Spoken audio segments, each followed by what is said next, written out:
Masjid Tiban Wonokerso berada di Desa Sendang Rejo, Kecamatan Baturetno, Wonogiri, yang ternyata merupakan peninggalan para wali Songo. Masjid tersebut diduga menjadi masjid tertua di Jawa Tengah. Pasalnya masjid itu dibangun para wali sebelum membangun Masjid Agung Demak. Bangunan masjid ini tak terlalu besar, memiliki luas 7 x 7 meter dan dibuat menggunakan kayu. Masjid Tiban Wonokerso berdiri di atas tumpukan batu umpal sebagai alas pilar-pilar bangunan. Takmir Masjid Tiban Wonokerso Slamet menuturkan, masjid tersebut dibangun saat para wali sedang mencari kayu untuk bangunan Masjid Demak. Dalam perjalanan, para wali menemukan hutan, namun kayunya dirasa belum cukup untuk membangun Masjid Demak. Para wali yang saat itu dipimpin oleh Sunan Kalijaga kemudian sepakat untuk beristirahat dan mendirikan sebuah bangunan yang sekarang dikenal sebagai Masjid Tiban Wonokerso. Ini masjid yang dinamakan Masjid Tiban atau masjid kuno. Ini buatan, bukan masjid Tiban, buatan para wali. Wali Songo sebelum membuat Masjid Demak, wali itu menelusuri Bengawan Solo untuk mencari kayu untuk ramuan Masjid Demak. Nah, di sini naik rakit ke atas Kelatan dan turun di daerah Pulung. Dulu ada sungai di Pulung, terus wali itu berjalan ke arah timur menuju hutan. Mana yang bisa untuk ramuan Masjid Demak. Ternyata di sini wali menemukan hutan juga, tapi kok ternyata belum bisa untuk ramuan Masjid Demak, maka wali itu membuat masjid inilah yang dinamakan Masjid Tiban untuk masjid kuno. Jadi buatan para wali yang ukurannya 7 x 7. Masjid tersebut digunakan para wali untuk sembahyang dan beristirahat. Selain itu digunakan pula oleh para wali untuk meminta petunjuk pada Allah di mana kayu jati yang besar untuk membuat Masjid Demak. Wali Songo pun kemudian meninggalkan bangunan ini. Diperkirakan peristiwa tersebut terjadi sekitar tahun 1479 Masehi. Waktu berlalu, bangunan itu kemudian kembali tertutup oleh hutan. Baru beberapa ratus tahun kemudian, sekira tahun 1741 Masehi, masjid tersebut ditemukan oleh seseorang. Sosoknya menurut Slamet adalah Raden Mas Said atau Pangeran Sambernyowo. Saat itu Raden Mas Said sedang bergerilya melawan Belanda dan bersembunyi di wilayah Wonogiri. Saat itu Pangeran Sambernyowo bersembunyi di sebuah semak-semak belukar. Bersama bala tentaranya, Raden Mas Said keluar dari persembunyiannya. Ia pun terperangah kala mengetahui tempat persembunyiannya adalah kolong sebuah masjid. Berarti dulu pas wali sedang mencari kayu jati, kemudian berhenti di Puno, kemudian kesini itu bikin masjid buat tempat singgah itu. Iya. Nah, di sini masjid atau apa itu yang dinamakan masjid kita Telanggar. Dia untuk munajat di sini, para wali 9 itu munajat di sini. Ya, ternyata setelah jadi untuk munajat, dia diberi petunjuk di sana ada kayu yang besar yang dinamanya Hutan Bonoloyo. Nah, di situ ada kayu yang besar, lantas wali itu mencari, setelah jadi ditinggalkan, lantas mencari kayu di Bonoloyo itu. Jadi ketika sedang mencari kemudian berhenti di sini, terus kemudian di sini juga minta petunjuk ya Pak? Iya, betul di sini ya, di masjid ini untuk minta petunjuk di balik. Kayu jati yang cocok untuk di mana? Terus kemudian ini ditinggalkan juga. Iya, itu begitu saja. Terus ini kembali menjadi hutan lagi. Ini saking lamanya berarti. Ya, lama belat gitu. Ini lama menjadi hutan lagi, lalu ketutup pada itu semak-semak itu menjadi hutan lagi, lalu ditutup. Setelah itu pada perang Belanda zaman dulu, Mangkunegaran. Itu jaraknya ratusan tahun ya? Iya, ratusan tahun, mungkin ratusan tahun. Ya. Lantas Raden Mas Said itu minta izin kepada kakek dan neneknya untuk melawan Belanda itu, padahal dia baru berumur 16 tahun. Ya, saat itu baru umur 16 tahun. Lantas diizinkan oleh kakek dan neneknya untuk melawan Belanda, tapi ternyata Raden Mas Said dan bala tentaranya itu mestinya peralatannya kalah canggih atau bala tentaranya kalah banyak, lari ke selatan. Ternyata dia dikejar oleh Belanda lari ke selatan.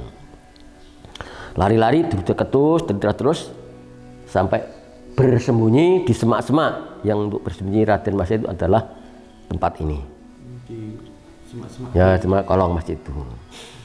Tapi masih dikejar oleh Belanda, lantas kok curiga rumah laba-laba masih utuh dan ternyata belum ada orang yang lewat di situ, ternyata belum ada titik-titik untuk lewat orang. Tapi Belanda lantas kembali, ternyata tidak menemukan Raden Mas Yahid. Setelah aman, Raden Mas Yahid itu keluar dari semak-semak persembunyian tadi, yaitu melihat lingkungan kok ada sebuah bangunan kecil yang dinamakan masjid ini. Jadi masjid kuno atau masjid Tiban itu. Jadi dulu Raden Mas Yahid pas perang lari ke selatan terus sembunyinya di masjid ini. Di bawah. Ya. Jadi karena sakit sudah tertutup semak-semak lagi gitu. Iya, kan udah rapat lagi, tertutup oleh tumbuh-tumbuhan yang hijau. Lantas itu sudah aman-aman, pergi atau pulang ke Mangkunegaran lagi, bahwa dia menemukan, atau laporan oleh kakeknya, dia menemukan sebuah bangunan yang menyelamatkan dia dan bala tentaranya. Setelah perjuangan melawan Belanda selesai dan Raden Mas Yahid bergelar Kanjeng Gusti Pangeran Adipati Arya Mangkunegara I, ia mengutus 3 orang untuk kembali ke Wonogiri. Tujuannya tak lain adalah untuk merawat masjid tersebut yang melindunginya dari pasukan Belanda. 3 orang tadi pun kemudian mendirikan Dusun Wonokerso. Ya, itu kakek dan neneknya itu utusan 3 orang untuk merawat masjid yang kuno ini, yang di tengah hutan ini, dan membuat kampung atau dusun, namanya ini masih hutan, dikersakakan oleh ratu menjadi dusun, namanya Dusun Wonokerso. Sampai sekarang ini berkembang penuh pesat gini. Emang dulu nih diarani Tiban itu karena tidak tahu. Ya tidak tahu yang buat, kan orang menemukan. Orang awam kan biasa menemukan masjid, di mana masjid Tiban, kok belum ada kampungnya kok sudah ada bangunannya masjid. Itu dinamakan Masjid Tiban. Ya. Dibuat oleh para wali ya Pak? Ya, karena ternyata ini buatan para wali. Tinggal gitu saja, tidak dulu. Jadi ini bangunan tidak terus atau terlantar. Dulunya. Ya dulunya. Mungkin sama ratu disuruh Merawat. orang tadi yang merawat. Ya 3 orang.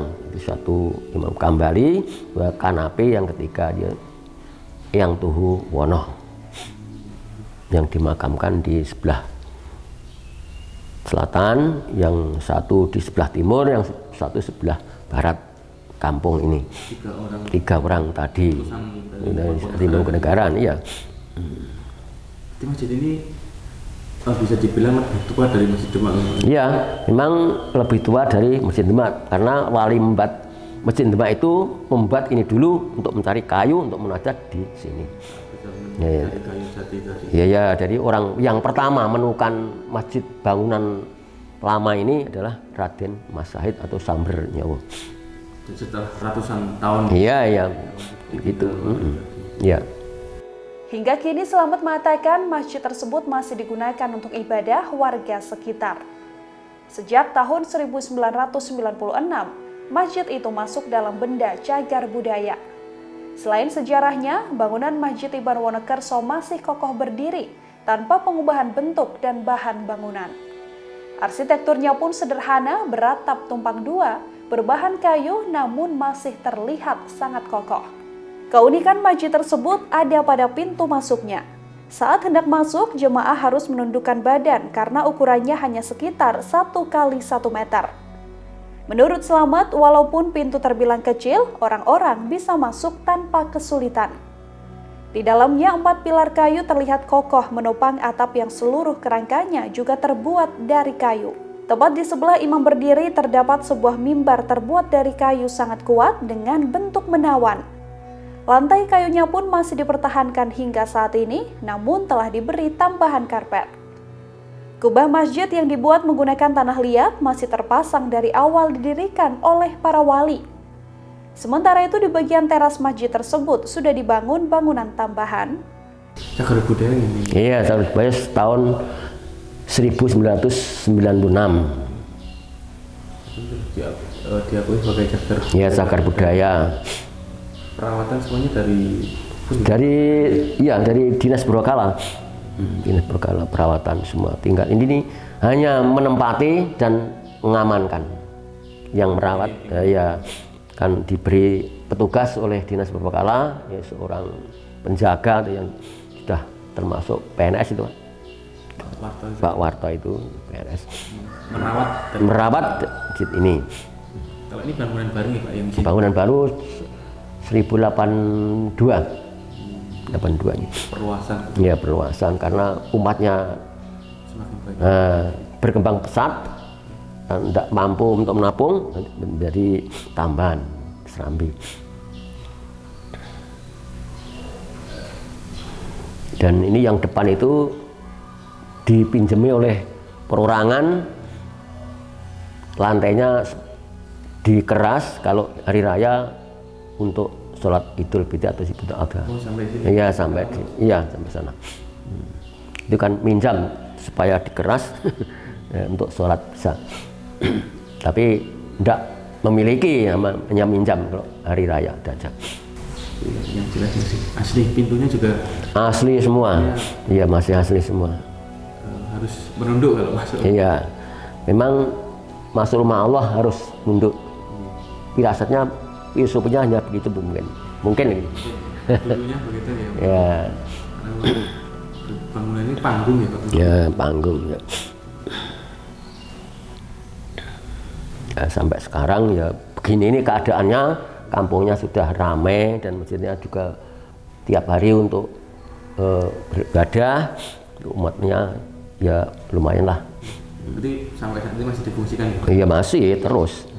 Untuk bangunannya Pak, memang dari dulu dipertahankan seperti ini gitu. Perubahan-perubahan paling sedikit gitu. Kalau bangunannya masih utuh, tapi yang tahun 2002 itu direhab oleh Dinas Purbakala. Yang masih layak dipakai, yang tidak layak dipakai diganti. Dan sebenarnya tiang yang sebelah itu sudut itu diganti karena sudah lapuk. Ternyata bekasnya diletakkan di bawah kolom. Tapi ya dari dulu memang bentuknya seperti dari ya masih utuh. Kalau bentuknya masih utuh, ya masih kayu. Hanya kalau zaman dulu itu tidak ada genting, semua kayu atau sirap, atapnya sirap. Lama-lama kan sirap atau kayu itu lapuk, ya betul lah, terus kabur. Kan zaman dulu belum ada paku, hanya pantek, semua dipantek. Jadi kayu sirap itu pantek semua. Lama-lama kan habis menjadi lapuk. Ternyata sudah diganti oleh. Seingat saya yang masih kayu semua itu masih yang di atap, yang di atas. Tiang yang atap yang di atas itu masih kayu semasa kecil saya sampai sekarang. Terus ya katanya kalau zaman dulu itu semua kayu, jadi gentengnya kayu, tuh surup tutupnya, buungnya kayu, lantainya juga kayu. Ini juga kayu, tapi sudah saya lapisi dengan rata, tidak geludakan itu, kan tidak rata. Dindingnya pun kayu ya? Ya, semua kayu ya. Itu kubahnya itu masih asli ya? Masih asli semua. Kubahnya itu mungkin dibuat dari tanah. Kalau yang mimbar itu asli ya juga kayu. Bersamaan dengan masjid ini. Yang digunakan para wali. Iya. Di balik sejarah hingga bangunan yang masih kokoh, Takmir Masjid Tiban Wonokerso Slamet mengatakan kejadian yang tidak masuk akal. Disebutkan kala itu ada seseorang yang tidur di dalam masjid kemudian hilang atau posisinya berpindah. Menurut pengalaman sang ayah, kala itu ada orang tak suci yang tidur di dalam Masjid Tiban Wonokerso. Namun secara tak terduga orang yang tidur di dalam masjid tersebut hilang. Diceritakan orang itu hilang dan berpindah ke kandang sapi yang letaknya tak jauh dari masjid. Namun saat ini Slamet mengaku belum pernah menemukan kejadian janggal seperti itu. Ada cerita aliran kencang ketika orang tidak suci tidur di dalam kemudian tiba-tiba hilang itu bagaimana ceritanya? Iya, kalau kecil saya itu belum mengalami atau belum pernah. Kalau cerita oleh ayah saya itu pernah orang yang tidur di masjid kalau tidak suci itu dipindah dari tempatnya. Jadi berarti dia dipindah dari tempat tidurnya dipindah ke kandang sapi itu. Ada ya. Iya, tahu-tahu di kandang sapi. Ceritanya? Iya, ceritanya gitu. Kalau yang cerita ayah saya, kalau saya tidak ada yang gitu ya menyimpan. Juga niatnya nggak bagus kalau? Iya, kalau niatnya baik mungkin ya istilah baik juga. Kalau niatnya ya buruk terserah, itu tergantung niatnya sendiri-sendiri. Tapi kalau ceritanya dulu pernah ada nih? Ini ada ya. Pernah menemukan? Nah, iya, ya. Ya, masa-masa sekarang ini banyak yang ingin membuktikan untuk menyatakan di mana kok ada yang di YouTube ini masjid kuno atau masjid Tiban, mungkin banyak yang, dan ternyata kalau malam juga banyak orang yang etikaf di masjid untuk munajat lah. Munajat itu terserah niatnya apa, yang penting kalau saya masjid itu rumah Allah untuk ibadah, yang penting hanya itu, yang penting niatnya tidak lingkar dari Allah gitu. Berarti masih digunakan untuk itikaf saat ini? Iya. Ramai itu Pak? Benar. Masih ramai itu? Rame. Setiap... Tapi tidak pasti harinya, yang kebanyakan malam Jumat. Orang luar sih? Iya, orang luar sini. Sini Ya. Cuma di sini gitu? Iya. Kan biasa-biasa aja kalau sini, Mas. Biasa apa? Warga sini biasa ya, tapi iya. malah warga-warga luar daerah. Dari Pacitan juga ada, dari Ponorogo juga ada. Mungkin kalau zaman sebelum ini ya Covid ini buku tamu ada untuk mengisi, kalau hadir untuk mengisi buku tamu, tapi ternyata saat-saat Covid ini tidak dibolehkan untuk menerima tamu, tapi ya masih juga ada yang masih ya tidak dirayakan buku tamu dulu. Terima kasih sudah nonton. Jangan lupa like, subscribe, dan share ya.